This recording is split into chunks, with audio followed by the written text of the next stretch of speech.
नमस्कार दोस्तों, astro clinic में आपका स्वागत है। आज हम लोग बात करेंगे वृश्चिक लगन राशि के लिए कैसा जाएगा जून का महीना। दोस्तों, आपके रूलिंग प्लैनेट बन जाते हैं मंगल देव। और मंगल देव की स्थिति पिछले कुछ महीने से काफ़ी वीक चल रही थी। कभी ये नीच के थे, वक्री हुए, पतित हुए, मार्गी हुए, फिर नीच के हो गए। फाइनली 6 तारीख को ये राशि परिवर्तन करके अपनी मित्र राशि में चले जाएंगे। लगन का मालिक जब भी स्ट्रॉन्ग पोजीशन में हो और वो भी 10th हाउस में आपके लिए, ये कुल दीपक राजयोग बनता है। ये बहुत ही ज़बरदस्त है।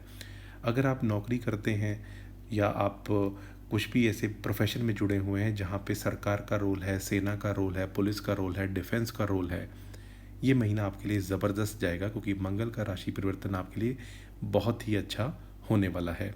क्योंकि आपके छठे घर के भी मालिक हैं तो नौकरी प्राप्त होना, कंपटीशन में सफलता करना, ये सारी चीज़ें होंगी। मंगल युद्ध के देवता हो के नौकरी घर में आके बैठ जाएंगे तो आप अपने सारे कॉम्पिटिटर्स जिन्होंने आपको पिछले कुछ महीने से षड्यंत्र करके परेशान कर रखा था, उन सबको साइड में करके आप अकेले एक चमकेंगे। तो ये मंगल का राशि परिवर्तन आपके लिए बहुत अच्छा है। यहाँ बैठे मंगल की दृष्टि लगन पे पड़ेगी तो आपका कॉन्फिडेंस लेवल बढ़ेगा। आपके 4th हाउस पे पड़ेगी जहाँ जहाँ पे राहु बैठे हैं, मंगल भूमि के कारक हैं, तो कहीं ना कहीं प्रॉपर्टी संबंधित काम आपके बनेंगे। और एक दृष्टि 5th हाउस पे पड़ेगी तो संतान की भी उन्नति होगी।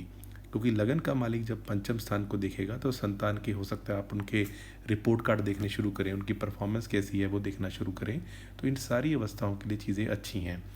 जो हमारी बहनें प्रेग्नेंट हैं और वो वृश्चिक लगन या राशि की हैं तो उनको थोड़ा सा अपनी प्रेगनेंसी का ध्यान रखना चाहिए। दोस्तों, आगे बढ़ेंगे आपके नेक्स्ट इंपॉर्टेंट प्लैनेट की जो बन जाते हैं गुरुदेव। अब गुरुदेव आपके 5th हाउस के मालिक हैं और जाके अष्टम स्थान में बैठे हैं। कहीं ना कहीं ये स्थान अच्छा नहीं होता गुरु की दृष्टि में, लेकिन अमृत होता है। यहाँ बैठे गुरु आपकी विदेश संबंधित काम बनाएंगे। आपको लेगेसी से धन, जैसे विल से या LIC, जो ऐसा धन जो आपने नहीं कमाया, गड़ा हुआ धन, वो आपको दिला सकते हैं। और आपके भूमि संबंधित काम भी बनाएंगे, यानी प्रॉपर्टी में कुछ रेनोवेशन करना, कोई नई प्रॉपर्टी खरीदना, ये सारे काम गुरु आपके कराते हुए पाए जाएंगे। दोस्तों, बात करते हैं चंद्रदेव की। चंद्रदेव आपके 9th हाउस के मालिक हैं और बहुत ही फास्ट राशि परिवर्तन करते हैं। सामान्यतः जब भी ये चौथे, आठवें, 12वें घर में हो वो अच्छे दिन नहीं माने जाते। उन दिनों में इंसान थोड़ा सा इमोशनली ड्रेन्ड महसूस करता है। ये दिन बनेंगे 16, 17, 24, 25, 26 और 6, 7, 8। इन डेट्स में आप थोड़ा सा ध्यान रखेंगे तो ज़्यादा अच्छा रहेगा। यानी व्हीकल सावधानी से चलाएं, बाहर का खाना अवॉइड करें और किसी से अननेसेसरी उलझे ना, तो ज़्यादा अच्छा रहेगा। बात करते हैं दोस्तों सूर्यदेव की। अब सूर्यदेव आपके केस में 10th हाउस के मालिक ही हैं और सप्तम स्थान में बैठे हैं जो कि दसम से दसवां होता है भावत भावम के हिसाब से। तो नौकरी में यहाँ भी स्थितियाँ आपके लिए बेटर होती हुई दिखाई देती हैं। और 14 तारीख के बाद ये चले जाएंगे 8th हाउस में। तो इस पीरियड में आपके नौकरी में चेंजेस आएंगे। जो भी चेंजेस होंगे आपके लिए अच्छे होंगे, लेकिन वो चेंजेस आते हुए आप दिखाई देंगे 14 तारीख के बाद। 14 तारीख से पहले अपने स्पाउस के साथ या बिजनेस पार्टनर के साथ कोई ईगो प्रॉब्लम ना हो, उस चीज़ का आप ध्यान रखिएगा। क्योंकि सूर्य एक हॉट प्लैनेट है, जहाँ भी जाते हैं वहाँ कुछ ना कुछ ईगो की चीज़ ज़रूर लेके आते हैं, तो उस चीज़ का आप ध्यान रखिएगा। बुध देव की बात करें, अब बुध देव इस कुंडली में कारक नहीं होते क्योंकि अष्टम स्थान के मालिक हैं, लेकिन है तो वो शुभ ग्रह ही, यानी बुरा भी करेंगे तो क्या ही करेंगे। बुधदेव इस महीने 2 बार राशि परिवर्तन करेंगे। 5 तारीख को ये चले जाएंगे अष्टम स्थान में यानी अपने ही घर में, और 22 तारीख को आ जाएंगे कर्क राशि यानी कि 9th हाउस में। तो 5 तारीख से पहले का जो पीरियड है, थोड़ा सा आपके स्पाउस की स्किन एलर्जी या आपको कोई स्किन एलर्जी की प्रॉब्लम हो सकती है। इसके अलावा जैसे अर्टिकेरिया हो गया या कुछ और एलर्जीज़ होती हैं तो वो हो सकती हैं। इसके बाद जो 5 के लेके 22 के बीच का पीरियड है, इसमें आपका इंटरेस्ट थोड़ा ऑकल्ट साइंसेज में बढ़ेगा। ये रीकी हीलिंग, एस्ट्रोलॉजी, पाल्मिस्ट्री, वास्तु, हो सकता है इस टाइप के वीडियो, जैसे मेरा ये वीडियो, ऐसा आप देखना शुरू कर दें तो ऐसा आपका थोड़ा चेंज बनेगा। बुध भी एक शुभ ग्रह है, जब भी अष्टम में आते हैं तो एकदम से कहीं ना कहीं से पैसा भी दिला सकते हैं, यानी अचानक से धन दिला सकते हैं। 22 तारीख के बाद ये कर्क राशि में जाएंगे तो ये आपके ट्रैवलिंग के योग बना सकते हैं, यानी आपका कोई लाभ आपको ट्रैवल होने से प्राप्त हो सकता है। दोस्तों, बात करते हैं शुक्रदेव की। शुक्रदेव पूरा ही महीना आपके छठे घर में बैठे हुए हैं आपके क्योंकि सप्तम स्थान के मालिक हैं और अपने से 12वें में बैठे हैं, तो इसलिए अपने स्पाउस की हेल्थ का ध्यान आपको बना के रखना है। लेकिन शुक्र यहाँ बैठे हुए विदेश संबंधित आपके काम बनाएंगे, कुछ खर्चे भी करवाएंगे, लेकिन कोई भी ऐसी चीज़ें जो आप विदेश से जुड़ी हुई हैं, आप मल्टीनेशनल कंपनी में हैं या विदेश में ही रहते हैं, तो उन चीज़ों के लिए अच्छा है। लेकिन स्पाउस से आपकी फ़िज़िकल, मेंटल, इमोशनल दूरी होना या उनकी हेल्थ ख़राब होना, ये चीज़ हो सकती है, इसका आप ध्यान रखिएगा। शनि की बात करते हैं। शनि इस कुंडली में तीसरे और चौथे घर के मालिक हैं और पंचम स्थान में आके बैठ गए हैं। शनि जहाँ भी बैठते हैं उस स्थान की वृद्धि करते हैं। स्टूडेंट्स के लिए अच्छा पीरियड है, आप अपनी मेहनत और बढ़ा दें।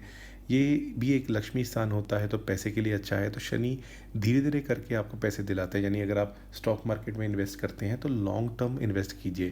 जैसे अमेरिका में वैनगार्ड के VMFX वाले जो शेयर्स हैं, उसमें $3000 डालो, 5.3% उसका बढ़ता रहता है, कभी भी बेच सकते हो। यानी ऐसी चीज़ें जिसमें रिस्क कम हो, उसमें आप करेंगे तो आपको अच्छा इंप्रूवमेंट देंगे। जो डे ट्रेडिंग करते हैं उनके लिए उसके मुकाबले ये वाला जो ट्रेडिंग होगा वो ज़्यादा अच्छा रहेगा। दोस्तों, बात करते हैं राहु केतु की। अब राहु जो हैं वो आपके लिए आके 4th हाउस में बैठ गए हैं और केतु आपके 10th हाउस में आके बैठ गए हैं। राहु आपके घर के अंदर थोड़ा कलेश कराएंगे, घर का वास्तु दोष खराब कराएंगे। आप कोशिश करें कि घर के अंदर एडिक्वेट लाइट आए। South direction, north east direction थोड़ी क्लीन रखें।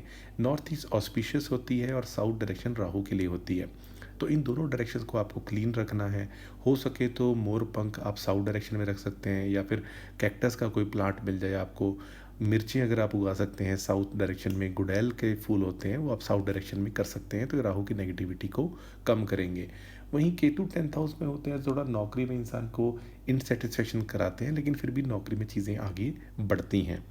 यानी अगर कोई नौकरी जाएगी तो तुरंत दूसरी नौकरी भी मिल जाएगी, केतु ऐसा योग बनाते हैं। ओवरऑल हेल्थ की बात की जाए तो इस महीने आपको मेजर इम्प्रूवमेंट देखने को मिलेगा 6 तारीख के बाद। हेल्थ की जो भी प्रॉब्लम थी, मानसिक, फिजिकल, आप लो फील कर रहे थे, आपको लग रहा था मेरी ज़िंदगी में क्या चल रहा है, वो एकदम से आपकी चीज़ें हेल्थ में मेजर इम्प्रूवमेंट देखने को मिलेगा। फैमिली में अभी भी आप अपनी किसी परिवार की किसी की हेल्थ ख़राब अगर हो रही है, या आपको लगता है कि कुछ ऐसे साइंस हैं, तो उनका उपचार कराएं, जांच कराएं तो अच्छा रहेगा।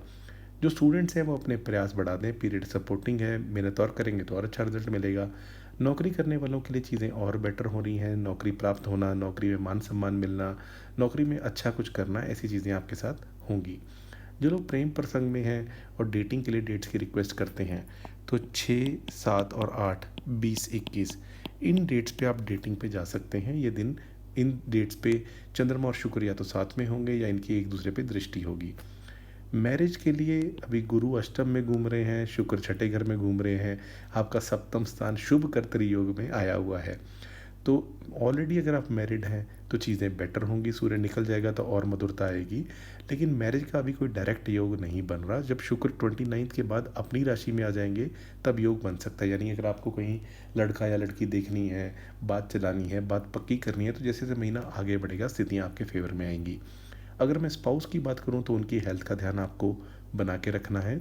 उनके सुख सुविधा के साधन बढ़ते हुए ज़रूर दिखाई देंगे। और स्पाउस के लिए अगर हम नौकरी के लिए भी बात करें तो उसमें स्थितियाँ अच्छी बनी हुई हैं। नौकरी में उनको विदेश जाना, दूसरे स्टेट्स में घूमना फिरना, ट्रैवल्स करना, अच्छा लाभ, मान सम्मान प्राप्त उनको होगा। फाइनेंसिस की बात की जाए तो थोड़ा सा आपको रेगुलर फ्लो जो है वो एवरेज है, लेकिन सडन गेन आपको हो सकता है, जैसे वसीयत से हो गया, LIC से हो गया, उसके योग बन रहे हैं। अगर मैं ओवरऑल गेंस की बात करूं तो ओवरऑल गेंस के लिए भी जो आपका महीना है वो एकदम से, जैसे एक रेगुलर गेन होता है, मेरी डिज़ायर है ये पूरी हो जाए, छुपी हुई डिज़ायर आपकी पूरी होने का योग इस महीने बनता है। लेकिन महीना जैसे जैसे आगे बढ़ेगा, यानी टुवर्ड्स द एंड, उसमें आपको भाग्य का भी कुछ साथ मिलने लग जाएगा। उपाय के तौर पे आप हनुमान चालीसा करें, ये लगन को और स्ट्रॉन्ग करेगा। आप राम रक्षा स्तोत्र कर सकते हैं, इससे आपको पूर्व पुण्य का फ़ायदा मिलेगा। धन आगमन के भी स्तोत्र आपके बढ़ेंगे। और आप इसके अलावा ओम नमः शिवाय करें, शिवलिंग पे जल चढ़ाएं। मंडे या सैटरडे अगर हर रोज़ नहीं कर सकते तो आपको और ज़्यादा भाग्य का साथ मिलेगा। दोस्तों, ये रहा वृश्चिक लगन राशि के लिए कैसा जाएगा जून का महीना। अगर आपको वीडियो अच्छा लगा तो इसको लाइक कर दीजिए। चैनल पे पहली बार आए हैं, चैनल सब्सक्राइब कर लीजिए।